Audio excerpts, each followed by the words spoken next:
Well, g'day everyone. I'm just back in the office editing the next dingo trapping clip for Trapping Tuesday. And when I downloaded the trail cam footage, I thought this will make a good story in itself. So let's have a look at some of this stuff. This is a camera that I set up, one of the Browning cameras. I set up on top of a saddle, top of a ridge line where a road went through. And a couple of weeks before, we'd been up there and we'd shot a couple of red deer and gutted them out on the top of this rise. So I thought, well, this would be a good place to set a few traps. So we set 2 traps there, and that was right at the end of September last year. So we set a couple of traps, and sure enough, it was like 2 o'clock in the afternoon, in arrives a big buck bandicoot. Now this is a short-eared, bandicoot, big male. And he starts digging in the bank right next to where the trap is. Anyway, it wasn't long before he's put his back foot in the trap and he's caught by like halfway down the foot. Now, he doesn't panic much. It's incredible to see that this animal just basically took the trap down onto the road and just stayed there. Now, he had cattle come in and visit him, look at him, and I think this probably part of the reason that he froze there thinking I'm in trouble, and he just didn't kick around much. Anyway, so he's sitting away there in the trap. So that's about 6:30. And it wasn't long after that we came, it was about 7:30. We come in there, Daniel Tortosa and myself, we find him in the trap. So we grabbed this little guy carefully and got him out of the jake trap, and because it's a soft jaw or a rubber jaw trap, it hadn't broken the foot. All he was probably a bit numb on that foot from being having the steel on him. So when we got him out of the trap, we put him down and he just sat there for a while. You see the circulation come back in his foot and he hopped off. He was okay. Now, it's unfortunate when we do catch these little fellas, and most of the times we can release them safely and there's not a problem. But it should be remembered that dingoes kill these things every day. This is part of their food chain. There's the dingoes will kill these bandicoots, kangaroo rats, your rufous bettong, possums, gliders, koalas. They'll kill whatever they can. And with us keeping dingo numbers down, I think we're saving far, far more of the little marsupials than are getting, as like a bycatch sometimes in our trapping process. Anyway, we got him out of there safe. And it wasn't long afterwards, just early the next morning, in comes a fellow spiker. So he has a good look around the area and a good sniff there of where we were standing and all the rest of it. And he goes on his merry way. So then we have cattle come in the next morning. There's cattle that come into the area and they have a good sniff because they would be able to smell us and probably smell the bandicoot where he's been. Anyway, it was that afternoon, in came at least 4 dogs. I think there's 5 dogs here. I think there's 2 big male dogs, 2 sort of like black and tan pups, and like a black saddleback brown pup. They come in, and I was expecting, when I set the trap, I was expecting that the dogs would come along the road and come in and inspect this the drag. The drag, when I put it there, I put a bit of bitch's urine on the end of the drag, and I thought that they would come around there and actually sniff that. But the trail camera shows that the dog goes the other side, and he actually marks on tussocks on the other side of the drag, and then he comes over and smells it from the opposite side where I didn't have the trap. Anyway, it wasn't long after that one of the pups got caught in the second trap that's just out to one side of where this trail camera is facing. And you'll see one of the other pups come running past and bolts past the camera here. Possibly, if it had been given a little bit more time, one of the dogs would have come around this side of the drag there, that's this side of the log, and probably would have got caught. Anyway, we caught one of the pups, it starts to yelp, and the rest of the dogs bolt away. It's only a couple of hours after that we're coming through because we weren't able to check in the morning. We got there at night, and this is when we found the black and tan pup, and we shot him in the trap then. So there we were at about 6:15, taking the young dog out of the trap, and it was only about an hour later that one of the big rough dogs came back and looked at the whole area from the other side. He never ventured out onto the road at all. The next morning, in came a red stag in velvet. He too approaches from the opposite side. He doesn't come from the roadside, and he sniffs the drag, he sniffs the urine, and he leans over and he sniffs the whole area there where the bandicoot was caught. Didn't show any alarm, it just showed a lot of curiosity. Middle of the day, in came a big danger noodle. Right, here's a big king brown snake, and if you look at him, he's nearly as wide as the whole road, so that's a proper big snake. So now, after 10 o'clock at night, again, in comes one of the big rough dogs. Now, he knows that there was a dog caught there. He knows that there was a bandicoot had been caught at that log. He could probably smell the bitch's urine and smell our scent that had been left on the ground. And you can see that this dog is really cagey. He's really hawky. So the next morning, just on 4 o'clock, in came a couple of hares, and they just strolled right past like nothing had happened. And it wasn't until later that night that in came this fellow Spiker again. And he comes in from the roadside. He comes in and he smells, you'll see here, he's looking at the whole area, sniffing the different scents. And he really gives it a working over. Like, he's going right around the whole area. The only bit that he didn't stand on really was where the trap was. He really wasn't showing any sign of alarm, just straight out curiosity. This animal is picking up every bit of scent that he possibly can. Now, nothing happened for a full 24 hours. Then in came a red deer spiker. He too approached from the roadside. He sniffs the ground where we were setting the trap and where the bandicoot was caught. He'd be sniffing all the sign of the dogs that had been there as well. And just, again, like the fellow spiker, giving the place a good work over. He was soon joined by his mate, another red spiker, and they checked the whole area out as well. So then the next morning, 2 dogs come in, and they pick up a bit of the old skin and leave, just walk to one side. A big dog comes here, and you can see he's pretty chilled out. He's pretty relaxed. He's rubbing on the bank there where the old deer hide was to pick up some of the scent. And he goes and he marks in a couple of places around the area. Again, he doesn't go over and inspect the bitch's urine too closely. Happy to just walk and know that it's there and go and mark his spots where he wanted to mark. And then in comes the goannas, not just one, but he was soon accompanied by his mate that comes in, and we've got 2 goannas working the whole area over. It was about this time that I caught one of the big rough dogs on top of that ridge that you can see in the background.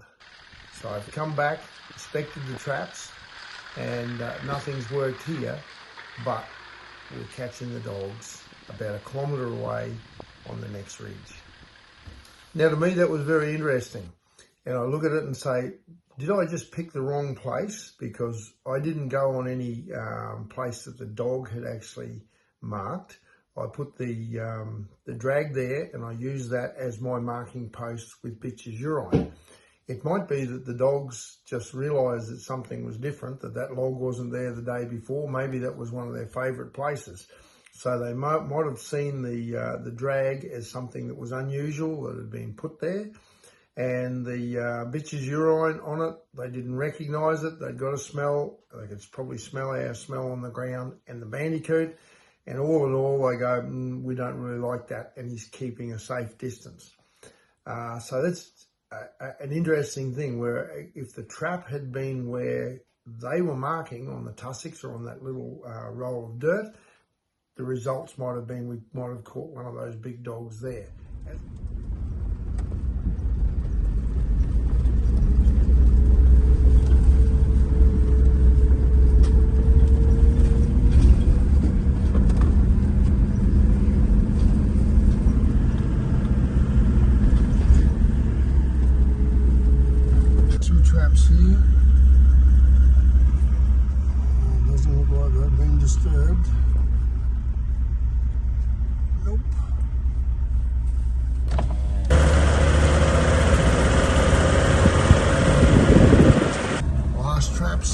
this next gully.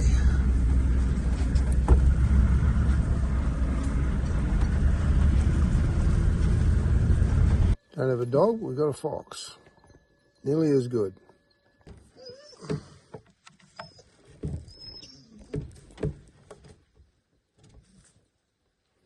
Hey.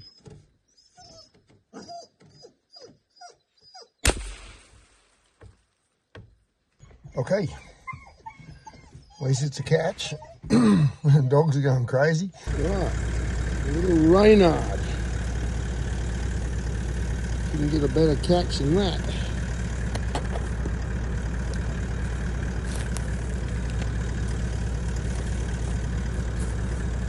I get the mange on it too.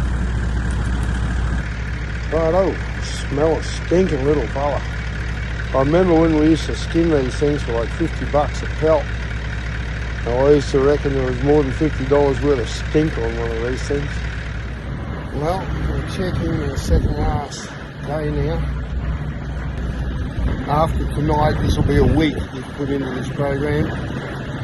Nothing in them in the morning, we'll pull them out and get ready to go north. So, yeah, I'm really looking forward to it. It's going to be hot up north, but it's going to be a great tour. Probably 4 different properties to trap. Some of the old, some of the old faces that everybody's seen before, but probably 1 new place, maybe 2 new places, which is always good. Always good to get in there and break in some, some new country. But yeah, looking forward to it.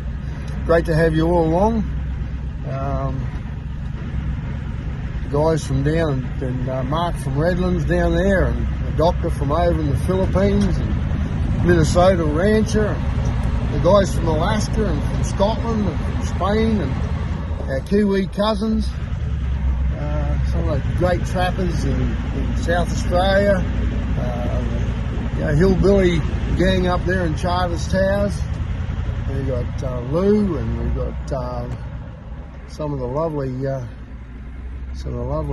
folk down in New South Wales, Emily and Darcy and family, everybody. Yeah, there's their first trap, and the cattle have kicked it out. Well, it's no use leaving it out there for a dog to look at overnight if one comes past, so we've either got to set it or pull it out. So we'll quickly set it again, and you never know, it could work tonight.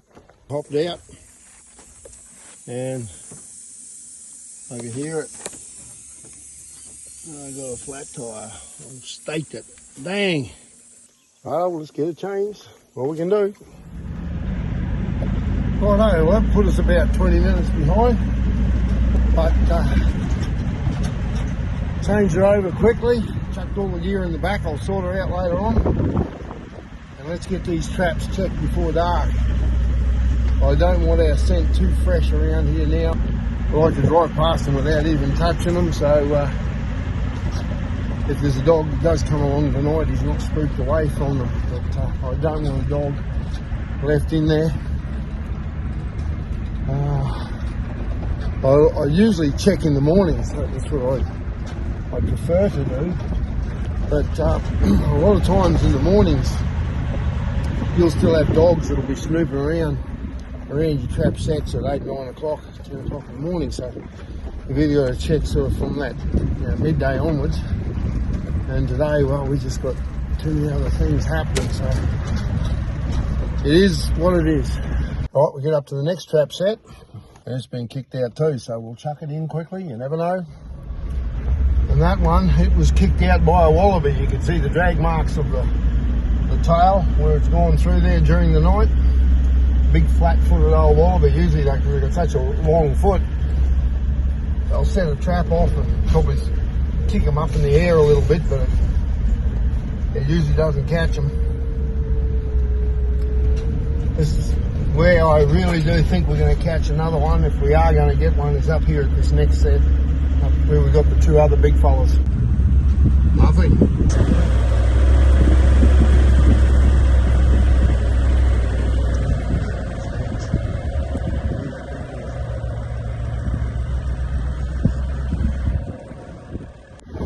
A lot of people, they don't belong here and all the rest of it. Well, they're in cattle country. They're on the side of a hill that was cleared with a bulldozer. They're eating improved pasture grasses. They're drinking out of a dam up there that's man-made. So they've got as much right as anything else to be here if they pay their way. So that's what we're always saying is we keep deer in the right numbers, keep them under control and have them so that you can make $1 out of them. Why can't they stay? What we got here? Cattle. Nothing.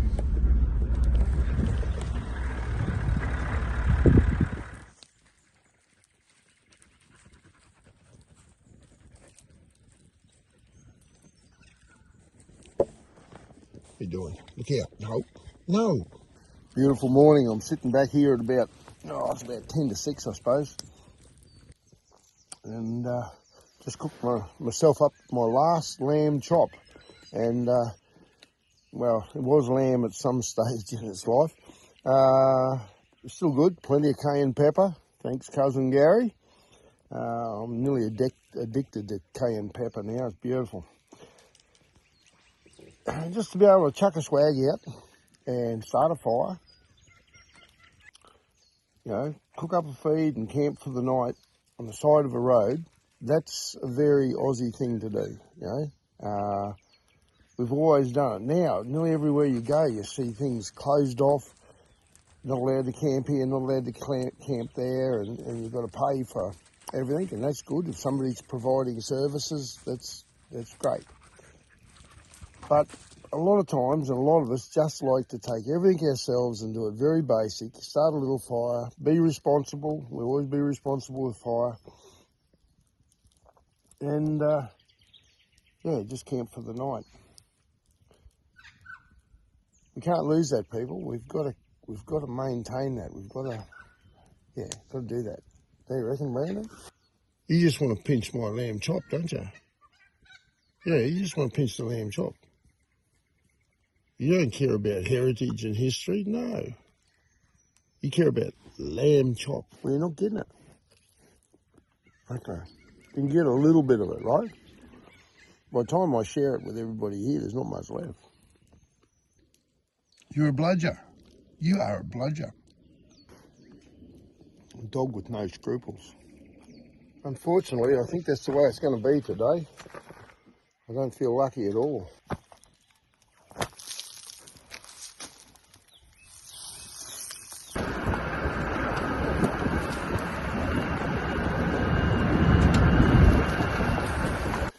I got to here, I started to pull the camera down.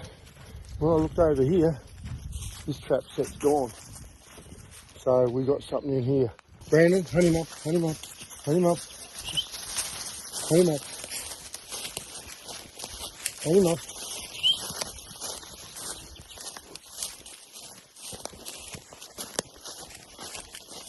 Well, I didn't show you me shooting that dog there because it was a little bit stressed.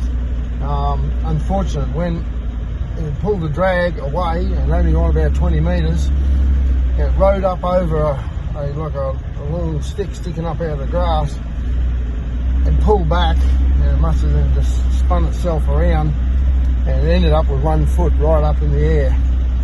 And yeah, not the image I want to show of here. That is something that just doesn't usually ever happen. It's just an unfortunate thing. Okay, the dog was a little bit stressed. I'm sorry for that, guys. Is it as bad as the calves that they pull the tails off or the ears off or pull the back ends out of? Or the cow that they, chew the back end out of while she's having a calf? No, it's not as bad as that, but it doesn't make it any better. It's as bad as, the dog dying of a gut full of 1080 and, flipping and frothing and carrying on. No, it's not as bad as that, but it doesn't make it any better. So, yeah, we'll just count that one on the tally. That's number 4, but just unfortunate.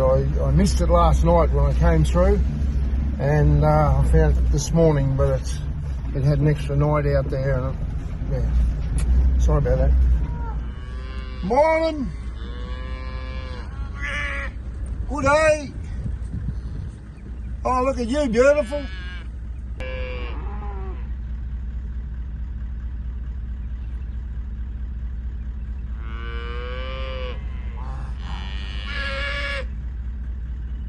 Yep, you all look good, eh? Now, there's some people out there that criticise us killing the wild dogs, the dingoes here. They